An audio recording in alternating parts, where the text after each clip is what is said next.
আজকাল অনেকেই মুসলমানদের ঐক্যের দাওয়াত দেন, অনেকে আজকাল না, শুধু সদা সর্বদাই কিছু মানুষকে মুসলমানকে ঐক্যের দাওয়াত দিতে দেখা যায় এবং এই আয়াতের দ্বারাই দলিল পেশ করে থাকেন যে আল্লাহ কোরআনে বলেছেন তোমরা ঐক্যবদ্ধ হও, তোমরা পরস্পরে বিচ্ছিন্ন হয় না। এটা তো সচরাচর খুব বলা হয় এবং সস্তা কথা, কিন্তু ঐক্যের প্ল্যাটফর্মটা কি সেটা যারা ঐক্যের দাওয়াত দেন তাদের মুখে আমি কোনোদিন বলতে শুনিনি। আল্লাহ যে আয়াতে ঐক্যের দাওয়াত দিয়েছেন নয়, শুধু নির্দেশ দিয়েছেন। যে আয়াতে আল্লাহ মুমিন মুসলমানকে নির্দেশ দিয়েছেন তোমরা ঐক্যবদ্ধ হও, নির্দেশ দেওয়ার আগেই ঐক্যের ঠিকানাটা বলে দিয়েছেন, সেটা হলো আল্লাহর দিন পালনের মাধ্যমে ঐক্যবদ্ধ হও। আশ্চর্যের ব্যাপার হলো সমাজে যারা যারা মুসলমানদেরকে ঐক্যবদ্ধ হওয়ার দাওয়াত দেয়, আয়াতের দ্বারা তো দলিল দেয়, কিন্তু আয়াতে আল্লাহ ঐক্যের কথা আগে বলেছেন না ঐক্যের ঠিকানা আগে চিহ্নিত করেছেন? তাহলে তোমরা যারা ঐক্যের কথা বলো, আল্লাহ তো ঠিকানার কথা আগে বলেছেন, আল্লাহর ঠিকানাটা বলো না কেন? আল্লাহ যে ঠিকানা বলেছেন সেই ঠিকানা মতে ঐক্যবদ্ধ হওয়ার কথা বলো না কেন? তার কারণ হলো আল্লাহর দেওয়ার ঠিকানা মতো ঐক্যবদ্ধ হতে হলে যারা যারা বেশি বেশি ঐক্যের জিগির তুলে এরাই এখানে টিকবে না। এদের মধ্যে ইমানি ঐক্যের কোনো যোগ্যতাই নাই।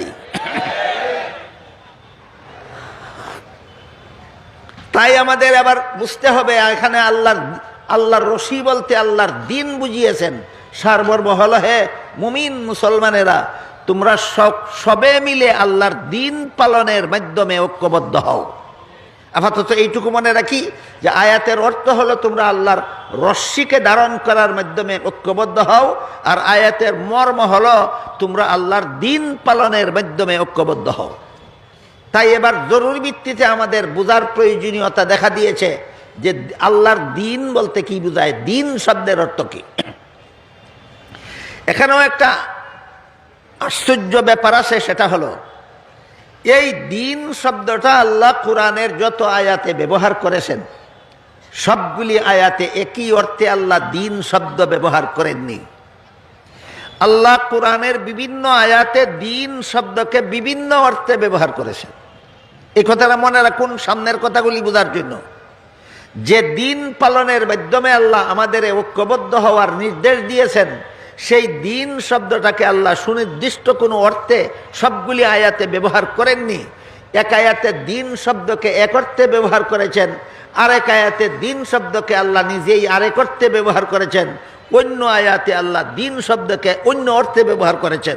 কাজে আমরা আল্লাহর দিন পালন করবটা কিভাবে? দিন বলতে আমরা সুনির্দিষ্টভাবে সুস্পষ্টভাবে আল্লাহর দিন বলতে আমরা কি বুঝব? এই প্রশ্নের জবাব বোঝার আগে আমরা কয়েকটি উদাহরণের মাধ্যমে বুঝে নেওয়ার চেষ্টা করব যে আল্লাহ যে কোরআনের বিভিন্ন আয়াতে দিন শব্দকে বিভিন্ন অর্থে ব্যবহার করেছেন তার কতগুলি উদাহরণ বুঝে নেব, বিষয়টা পরিষ্কার হওয়ার জন্য, বসিরত হাসিল হওয়ার জন্য। পবিত্র কোরআনের যে আয়াতে আল্লাহ সর্বপ্রথম দিন শব্দটা ব্যবহার করেছেন সেটা হলো সূরাতুল ফাতিহার ৩ নম্বর আয়াত। এখানে আল্লাহ বলেছেন মালিকি ইয়াউমিদ্দিন, এই যে দিন শব্দ। সূরাতুল ফাতিহার ৩ নম্বর আয়াতের সর্বশেষ শব্দটাই দিন। এখানে আল্লাহ দিন শব্দ ব্যবহার করেছেন কর্মফল অর্থ বুঝাবার জন্য। কাজেই আয়াতের শব্দার্থ হলো কর্মফল দান দিবসের মালিক আল্লাহ। যেহেতু কিয়ামতের দিন আল্লাহ সারা দুনিয়ার সমস্ত মানুষের জীবনের কর্মফল দেবেন, এজন্য কিয়ামতের দিনকে আল্লাহ কর্মফল দেওয়ার দিন নামে আখ্যায়িত করেছেন।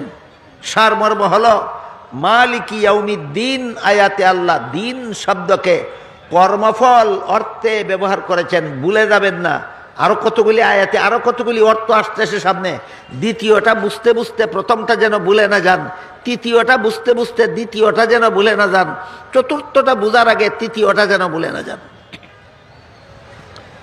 মালিকি ইয়াউমিদ্দিন আয়াতে আল্লাহ দিন শব্দকে কর্মফল অর্থে ব্যবহার করেছেন। এরপর দেখুন সূরাতুল বাকারার ২৫৬ নম্বর আয়াতে আল্লাহ বলেছেন লা ইকরাহা ফিদ্দিন, এই আয়াতের ব্যাপারে যৎকিঞ্চিত আলোচনা গতকাল আনুষঙ্গিকভাবে হয়েছিল। এখানে লা ইকরাহা ফিদ্দীন আয়াতে আল্লাহ দিন শব্দকে কর্মফল অর্থে নয়, ধর্ম অর্থে ব্যবহার করেছে। এর আয়াতের অর্থ হলো তোমরা ধর্মের বেলায় বল প্রয়োগ করবে না। কোনো ধর্মাবলম্বী ভিন্ন কোনো ধর্মাবলম্বীদের ধর্ম পালনে বাধাও দিতে পারবে না, ধর্মান্তরিত হওয়ার জন্য বল প্রয়োগও করতে পারবে না, বরং সমস্ত ধর্মাবলম্বীরা আপন আপন ধর্ম পালনে স্বাধীন। কাজেই লা ইকরাহা ফিদ্দীন আয়াতে দিন অর্থ কর্মফল নয়, লা ইকরাহা ফিদ্দীন আয়াতে দিন অর্থ ধর্ম। আয়াতের মর্ম হলো ধর্মের বেলায় বল প্রয়োগ চলবে না। সার মর্ম হলো ধর্ম পালনে সমস্ত ধর্মাবলম্বীরা স্বাধীন, আপন আপন ধর্ম পালনে স্বাধীন। এখানে কিছু যথেষ্ট আনুষঙ্গিক কথা আছে, আমি যা গতকাল আপনাদেরকে বলে দিয়েছি। আমি আজকে শুধু এটুকু বলতে চাই যে লা ইকরাহা ফিদ্দীন আয়াতে আল্লাহ দিন শব্দকে কর্মফল অর্থে ব্যবহার করেননি, দিন শব্দকে এখানে আল্লাহ ধর্ম অর্থে ব্যবহার করেছেন। তারপরে দেখুন আরেকটি আয়াতে দিন শব্দকে আল্লাহ এই উভয় অর্থে ব্যবহার করেছেন। আরেক আয়াতে দিন শব্দ আল্লাহ ব্যবহার করেছেন কর্মফল অর্থ বোঝাবার জন্য ও ধর্ম অর্থ বোঝাবার জন্য। সেটা হলো সূরাতুল কাফিরুনের শেষ আয়াত। সেখানে আল্লাহ বলেছেন লাকুম দীনুকুম ওয়ালিয়া দিন।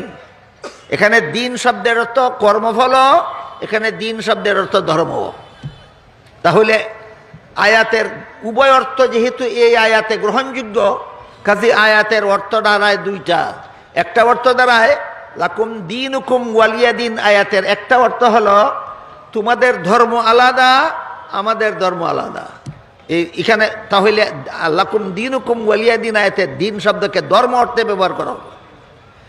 আর এখানে দিন অর্থ কর্মফল অর্থেও ব্যবহৃত। তখন আয়াতের অর্থ দাঁড়াবে তোমাদের ধর্ম পালনের ফলাফল আলাদা, সেটা হলো জাহান্নাম, আর আমাদের ধর্ম পালনের ফলাফল আলাদা, সেটা হলো জান্নাত। কাজেই জান্নাতে আর জাহান্নামে যেমনভাবে কোনো রকম আপোষ মীমাংসা হতে পারে না, তেমনিভাবে ইসলাম ধর্ম পালনকারী আর মূর্তি পূজার ধর্ম পালনকারীদের মধ্যে কোনোদিন কোনো ধর্মীয় আপোষ মীমাংসা হতে পারে না। গতকাল আনুষঙ্গিকভাবে যথেষ্ট পরিমাণে বলা হয়েছে যে আল্লাহর কাছে গ্রহণযোগ্য ধর্ম একমাত্র ইসলাম। এই কথাটা আল্লাহ সূরা আলে ইমরানের 85 নম্বর আয়াতে বলে দিয়েছেন। ইসলাম ছাড়া ভিন্ন কোনো ধর্ম আল্লাহর কাছে গ্রহণযোগ্য নয়। সুতরাং আল্লাহর এই ঘোষণাটাকে কৌশলে পাশ কাটাবার জন্য নতুন একটা কথা আবিষ্কার করা হয়েছে, সেটা হলো ইসলাম শ্রেষ্ঠ ধর্ম। ইসলাম শ্রেষ্ঠ ধর্ম, এটাই ইসলামের বৈশিষ্ট্য নয়।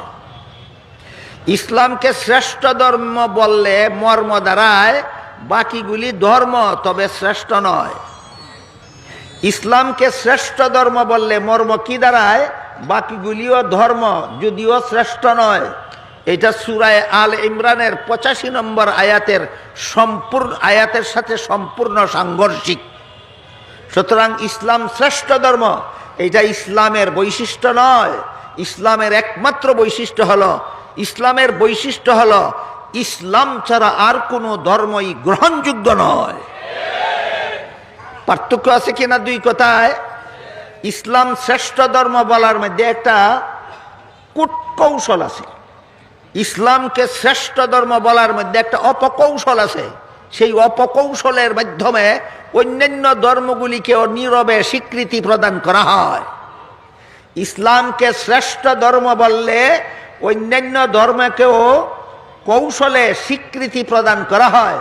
অথচ আল্লাহ সূরা আলে ইমরানের 85 নম্বর আয়াতে বলে দিয়েছেন আর কোনো ধর্মই আল্লাহর কাছে স্বীকৃত নয়, একমাত্র ইসলাম ধর্মই আল্লাহর কাছে গ্রহণযোগ্য ধর্ম।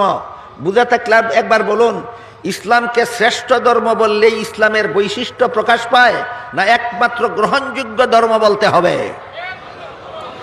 যেহেতু আল্লাহ কোরআনের সূরা আলে ইমরানের 85 নম্বর আয়াতে ইসলামকেই একমাত্র গ্রহণযোগ্য ধর্ম বলে দিয়েছেন, কাজেই সরাসরি হোক প্রত্যক্ষভাবে হোক আর পরোক্ষভাবে হোক, সরাসরি হোক আর কৌশলে হোক, এই কথা যারা এড়িয়ে যাবে, পাশ কেটে যাবে, এই কথা যারা বিশ্বাস করবে না, এই কথা যারা স্বীকার করবে না যে ইসলাম ছাড়া আর কোনো ধর্মই আল্লাহর কাছে গ্রহণযোগ্য নয়, পরিষ্কার ভাষায় এই কথা যারা স্বীকার করবে না, এরা সূরা আলে ইমরানের 85 নম্বর আয়াত মানে না, যারা কোরআনের আয়াত মানে না, এরা মুসলমান নয়।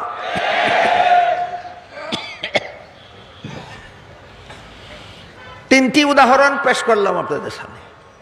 মালিকি ইয়াউমিদ্দিন আয়াতে দিন অর্থ কর্মফল, লা ইকরাহা ফিদ্দিন আয়াতে দিন অর্থ ধর্ম, লাকুম দীনুকুম ওয়ালিয়া দিন আয়াতে দিন অর্থ কর্মফল ধর্ম, লাকুম দীনুকুম ওয়ালিয়া দিন আয়াতে দিন অর্থ ধর্ম কর্মফল।